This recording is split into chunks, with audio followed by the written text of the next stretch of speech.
Alice's Adventures in Wonderland by Lewis Carroll. Chapter 2. The Pool of Tears. "Curiouser and curiouser," cried Alice. She was so much surprised that for the moment she quite forgot how to speak good English. "Now I'm opening out like the largest telescope that ever was. Goodbye, feet." For when she looked down at her feet, they seemed to be almost out of sight. They were getting so far off. "Oh, my poor little feet. I wonder who will put on your shoes and stockings for you now, dears. I'm sure I shan't be able to. I shall be a great deal too far off to trouble myself about you. You must manage the best you can, but I must be kind to them," thought Alice, "or perhaps they won't walk the way I want to go. Let me see, I'll give them a new pair of boots every Christmas." And she went on planning to herself how she should manage it. They must go by carrier, she thought, and how funny I'll seem sending presents to one's own feet, and how odd the directions will look. Alice's right foot, Esquire. Hearthrug near the fender with Alice's love. Oh dear, what nonsense I'm talking. Just then, her head struck against the roof of the hall. In fact, she was now more than 9 feet high, and she at once took up the little golden key and hurried off to the garden door. Poor Alice! It was as much as she could do, lying down on one side to look into the garden with one eye, but to get through was more hopeless than ever. She sat down and began to cry again. "You ought to be ashamed of yourself," said Alice. "A great girl like you," she might well say this, "to go on crying in this way. Stop this moment, I tell you." But she went on all the same, shedding gallons of tears until there was a large pool all around her, about 4 inches deep and reaching half down the hall. After a time, she heard a little pattering of feet in the distance, and she hastily dried her eyes to see what was coming. It was the White Rabbit returning, splendidly dressed with a pair of white kid gloves in one hand and a large fan in the other. He came trotting along in a great hurry, muttering to himself as he came, "Oh, the Duchess, the Duchess! Oh, won't she be savage if I've kept her waiting?" Alice felt so desperate that she was ready to ask help of anyone. So when the rabbit came near her, she began in a low, timid voice, "If you please, sir." The rabbit started violently, dropped the white kid gloves and the fan, and scurried away into the darkness, as hard as he could go. Alice took up the fan and gloves, and as the hall was very hot, she kept fanning herself all the time she went on talking. "Dear, dear, how queer everything is today, and yesterday things went on just as usual. I wonder if I've been changed in the night. Let me think, was I the same when I got up this morning? I almost think I can remember feeling a little different, but if I'm not the same, the next question is, who in the world am I? Ah, that's the great puzzle." And she began thinking over all the children that she knew that were of the same age as herself, to see if she could have been changed for any of them. "I'm sure I'm not Ada," she said, "for her hair goes in such long ringlets, and mine doesn't go in ringlets at all. And I'm sure I can't be Mabel, for I know all sorts of things. And she knows such a very little.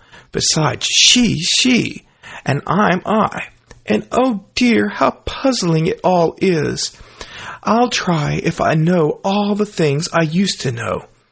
Let me see, 4 times 5 is 12, and 4 times 6 is 13, and 4 times 7 is... Oh dear! I shall never get to 20 at that rate. However, the multiplication table doesn't signify. Let's try geography. London is the capital of Paris, and Paris is the capital of Rome, and Rome... No, that's all wrong, I'm certain. I must have been changed for Mabel. I'll try and say, how doth the little, and she crossed her hands on her lap as if she were saying lessons, and began to repeat it. But her voice sounded hoarse and strange, and the words did not come the same as they used to. How doth the little crocodile improve his shining tail, and pour the waters of the Nile on every golden scale? How cheerfully he seems to grin, how neatly spread his claws, and welcome little fishes in with gently smiling jaws. I'm sure those are not the right words, said poor Alice, and her eyes filled with tears again as she went on. I must be Mabel after all, and I shall have to go and live in that poky little house, and have next to no toys to play with, and oh, ever so many lessons to learn. No, I've made up my mind about it. If I'm Mabel, I'll stay down here. It'll be no use their putting their heads down and saying, Come up again, dear. I shall only look up and say, Who am I then? Tell me that first, and then, if I like being that person, I'll come up. If not, I'll stay down here till I'm somebody else. But, oh dear, cried Alice, with a sudden burst of tears, I do wish they would put their heads down. I am so very tired of being all alone here. As she said this, she looked down at her hands, and was surprised to see that she had put on one of the rabbit's little white kid gloves while she was talking. How can I have done that, she thought. I must be growing small again. She got up and went to the table to measure herself by it, and found that, as nearly as she could guess, she was now about 2 feet high, and was going on shrinking rapidly. She soon found out that the cause of this was the fan that she was holding, and she dropped it hastily, just in time to avoid shrinking away altogether. That was a narrow escape, said Alice, a good deal frightened at the sudden change, but very glad to find herself still in existence. And now for the garden, and she ran with all speed back to the little door. But alas, the door was shut again, and the little golden key was lying on the glass table as before. And things are worse than ever, thought the poor child, for I never was so small as this before, never. And I declare it's too bad that it is. As she said these words, her foot slipped, and in another moment, splash! She was up to her chin in salt water. Her first idea was that she had somehow fallen into the sea. And in that case, I can go back by railway, she said to herself. Alice had been to the seaside once in her life, and had come to the general conclusion that wherever you go on the English coast, you find a number of bathing machines in the sea, some children digging in the sand with wooden spades, then a row of lodging houses, and behind them a railway station. However, she soon made out that she was in a pool of tears, which she had wept when she was 9 feet high. I wish I hadn't cried so much, said Alice, as she swam about, trying to find her way out. I shall be punished for it now, I suppose, by being drowned in my own tears. That will be a queer thing, to be sure. However, everything is queer today. Just then she heard something splash about in the pool a little way off, and she swam nearer to make out what it was. At first she thought it must be a walrus or hippopotamus, but then she remembered how small she was now, and she soon made out that it was only a mouse that had slipped in like herself. Would it be of any use now, thought Alice, to speak to this mouse? Everything is so out of the way down here that I should think very likely it can talk. At any rate, there's no harm in trying.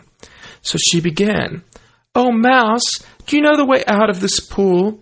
I am very tired of swimming about here. Oh, mouse.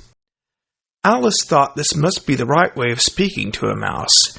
She had never done such a thing before, but she remembered having seen her brother's Latin grammar, a mouse of a mouse, to a mouse, oh mouse. The mouse looked at her rather inquisitively, and seemed to her to wink with one of its little eyes, but it said nothing. Perhaps it doesn't understand English, thought Alice.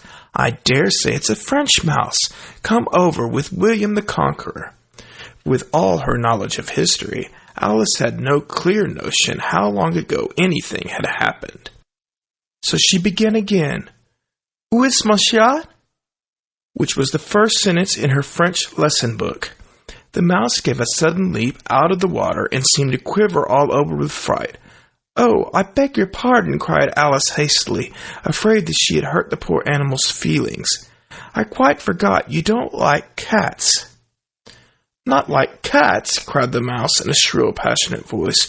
"Would you like cats if you were me?" "Well, perhaps not," said Alice in a soothing tone. "Don't be angry about it. And yet I wish I could show you our cat, Dinah. I think you'd take a fancy to cats if you could only see her. She's such a dear, quiet thing," Alice went on half to herself as she swam lazily about in the pool. "And she sits purring so nicely by the fire, licking her paws and washing her face, and she is such a nice, soft thing to nurse, and she's such a capital one for catching mice. Oh, I beg your pardon," cried Alice again, for this time the mouse was bristling all over, and she felt certain it must be really offended. "We won't talk about her any more, if you'd rather not." "We, indeed," cried the mouse, who was trembling down to the end of his tail. "As if I would talk on such a subject. Our family always hated cats. Nasty, low, vulgar things. Don't let me hear the name again."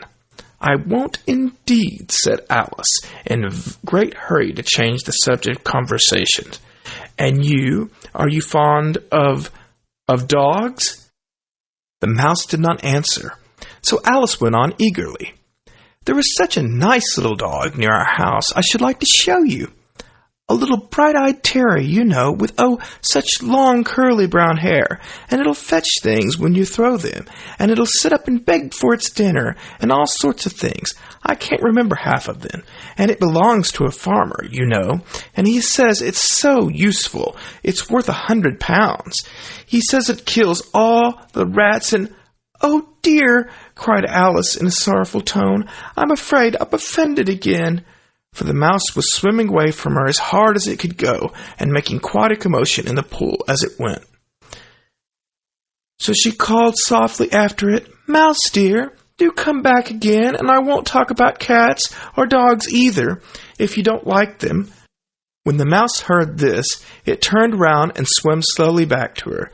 Its face was quite pale, with passion, Alice thought, and it said in a low, trembling voice, "Let us get to the shore, and then I'll tell you my history, and you'll understand why it is that I hate cats and dogs."